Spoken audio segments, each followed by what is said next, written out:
Кім білсін, кәрімнің сүйген жарын тез-тез ұмытатыны мені де таңғалдырды Майгүл.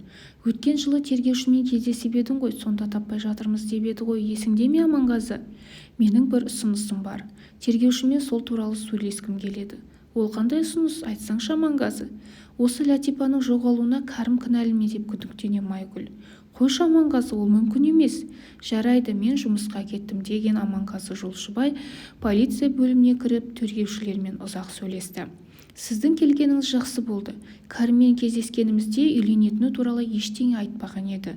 Енді біраз жайтқа көзім ашылғандай болды. Латипаны жақсы білетін адам өлтірген сияқты. Мен ертеңнен бастап бұл жұмысты қайта қолыма аламын. Әлі ашылмаған істердің арасында тұр еді. Сіз де кәріммен сыр тартыңыз, бәлкім бірдеңе білетін болар. Тегі әйелі із-түссіз жоғалғанда көбіне күйеуінен күдіктенетін әдетіміз бар. Әттең Латипаның мәйіті табылса, бұл іс ашылар еді деген тергеуші Аманғазымен жылы қоштасты. Үйіне қарай аяңдап келе жатып жанында құшақтаған жас қыз бар, екі езуі екі жағына кеткен кәрімді кездестірді. Жақында Майгүл екеуіңді үйлену тойыма шақырамын. Мен өз бақытымды таптым деп жанындағы қызды құшырлана құшақтады. Құттықтаймын, Латипаны тез ұмытқан екенсің, деп кекесін аралас жаратпай құттықтадым. Өткен іс өтті, енді болашақпен өмір сүру керек. Кәрім жанындағы жап-жас қызға күлімдей қарады. Ол да қылымсып кәрімнің иығына басын сүйеді. Жарайды кәрім, ертең бұрынғы күндерде еске алып, Жарсу өзеніне балық аулауға барып келейік. Мен үйден молынан тамақ аламын, бірер жартыны да қосып аламын, деп еді. Кәрімнің көзі жайнап кетті. Менің сұлуым ертең сән салонына барады. Онда таңертең машинаңмен мені жолдан ала кетерсің, деп бірден келісті. Аманғазының ішкі жоспары бар болатын. Кәрімнің оп-оңай келісе кететініне Аманғазы қуанып кетті. Сонымен түнімен Майгүл мол қылып қазы-қартысын қосып, ет асып, қаздай тізілген бірнеше бөтелке арақты қосалды. Мұншама арақты не істейсің? Сен көп ішпеуші едің ғой, оның үстіне кәрім екеуің-ақ балық аулауға бара жатсыңдар, деп Майгүл таңданып еді. Жақсылап демалғанға не жетсін, анда-санда бас жазып тұрмаса болмайды, деп жұмбақтай сөйледі. Байқаңдар, мас күйлерінде суға түсіп батып кетпеңдер, деп Майгүл алаңдап қалды. Сен менің мас болғанымды қашан көрдің, деп қарсы сұрақ қойып еді. Майгүл көмілжіп қалды. Сонша көп арақ алған соң алаңдағаным ғой, деп жуып шайды. Сонымен таң атысымен жеңіл машинасын азық-түлікке лық толтырып кәрімге жетіп келді. Ол әлі қаннен-қаперсіз ұйықтап жатыр екен. Аманғазы, таңғы шай ішіп алайық, деп еді. Табиғатта демалып таза ауада тамақ ішеміз. Майгүл ет асып берген. Қазы қартамен шай ішесің, деп кәрімді көлігіне отырғызып алды. Сол бойы Жарсу өзенінің ең тамаша оңашалау жеріне келіп тоқтады. Машинадағы азық-түлікті түсіріп дастарханды жайнатып жіберді. Мойындары сопайған шөлмектерді көріп, кәрім қуанышын жасыра алмады. Әй Аманғазы, сен керемет жігітсің. Үйден бәрін сайлап әкеліпсің, маладес, деп дастарханның шетіне жайғасып, екі қырлы стаканға ащы суды мәймілдетіп құйып сөз сөйлеместен-ақ тартып жіберді. Кәрім ішіп стаканды қойғаны сол, Аманғазы қайта толтырып құйды. Ақ шіркін, таза ауада демалғанға не жетсін? Тамақ жетеді, арақ та жетеді. Бүгін бір еркімізше тамаша демалайық, деп кәрімді одан сайын желпіндіріп қойды. Екеуі балық аулауды ұмытып, той-тойлауға келгендей, қазы-қартамен ащы суды сілтеп, қызу әңгімеге кірісті.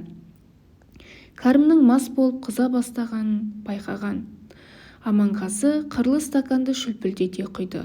Бұл кезде кәрімнің тілі күрмеліп, әбден мас болғанын білді. Міне осы шақты күткен Аманғазы Латипа жайлы әңгімені бастады. Мен Латипамен бірге оқыдым. Латипа тым тәкаппар, мінезі паң еді. Сен оның мінезіне қалай шыдадың, деп сырт атты.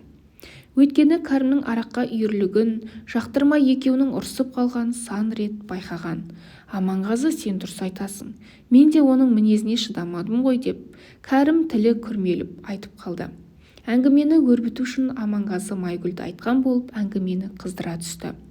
Кейде ішіп келгеніңді көріп, Майгүл айқайлағанда басынан бір қойып өлтіріп тастағым келеді, деп кәрімге сынай қарады. Иә, дұрыс айтасың. Мен де бір ұрып Латипаны өлтіргем, деп кәрімнің тілі күрмеліп. кәрім Латипаның мәйітін қайда тықтың дегені сол. Кәрім мастығынан бірден айыққандай Аманғазыға бұлдыраған көзімен тұнжырай қарады.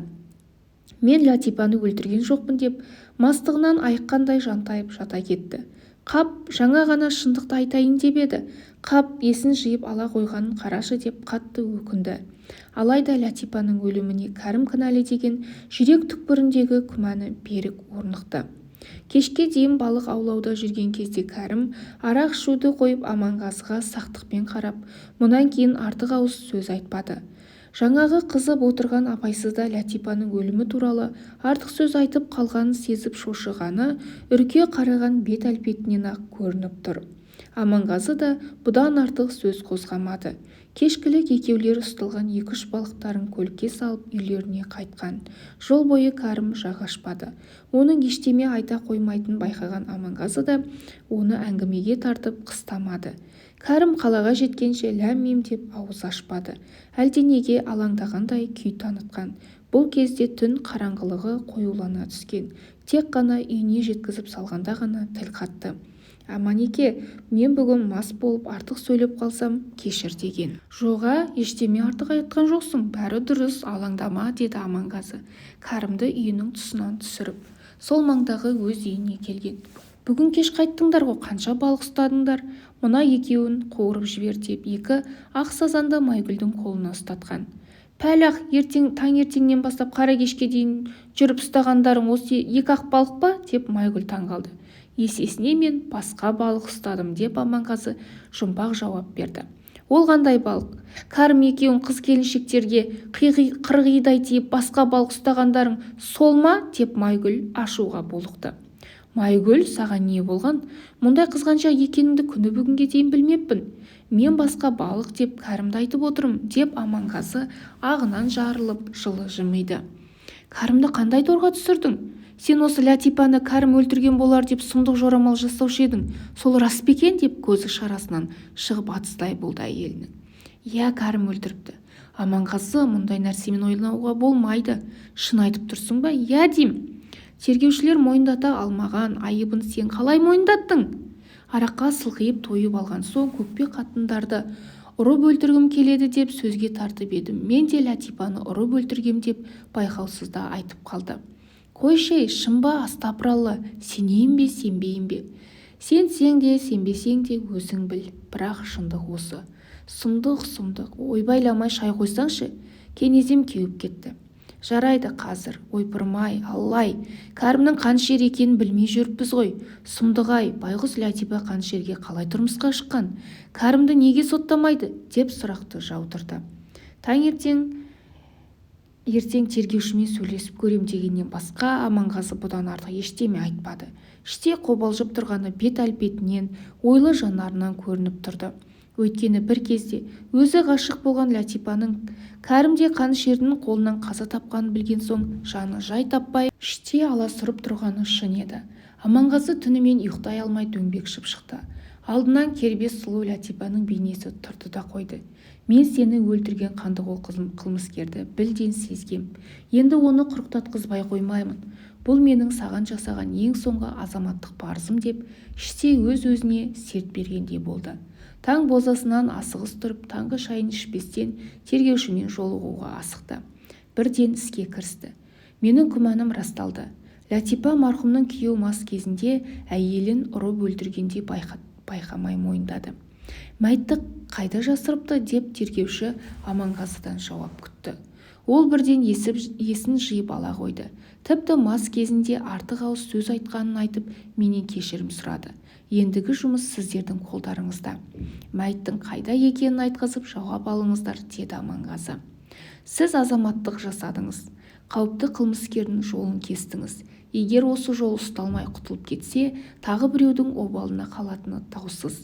Енді кәрімді құрықтау біздің шаруамыз. Қазір қамауға алуға ордер жазғызып алам деп тергеуші Аманғазымен жылы қоштасты. Көп ұзамай кәрім тұтқындалып бар айыбын мойындады.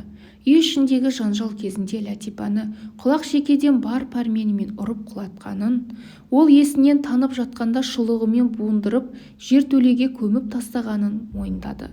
Сот Кәрімді өмір бойы бас бостандығынан айырды. Ашық сотқа куә ретінде қатысқан Аманғазы мен Майгүл Кәрімнің араққа үйір екенін, Ләтипаға жиі қол көтеретінін айтып куә болды. Сот алқасы Кәрімнің соңғы сөзін айтуға рұқсат берді. Мен Ләтипаны сүйдім, алайда байқаусызда қатты ұрып мерт қылдым деп өкінішін білдірді. Сот залында қатысып отырған Ләтипаның әке-шешесі, туған-туысқандары, достары Кәрімнің қарабайт екенін бетіне басып, кешірмейтіндерін бір ауыздан айтты. Қылмыскер Кәрім өмір бойы бас бостандығынан айырылды. Алайда қылмыскер әділ жазасын алғанмен, Ләтипаның орны ойсырап қалған. Ең бастысы, сотқа қатысып отырған алғашында әкесінің қылмыскер екеніне сенбеген Ләтипа мен Кәрімнің жалғыз қызы Алуа сот аяқталғанда ардақты анасын аяусыз өлтірген қанішер әкесінен бас тартатынын мәлімдеді. Бір кездері Ләтипаны жан тәнімен жақсы көрген Аманғазының ішкі түйсігі алдамапты. Ол түйсігінің арқасында қылмыскердің жазадан құтылып кетуіне жол бермегеніне Аманғазы жүрегі жарыла қуанды. Ең бастысы, жастық шағындағы сүйген қызы Ләтипа марқұмның алдында ең соңғы азаматтық парызын орындағандай ерекше күй кешкен. Назарларыңызға рахмет. Әңгіменің соңы.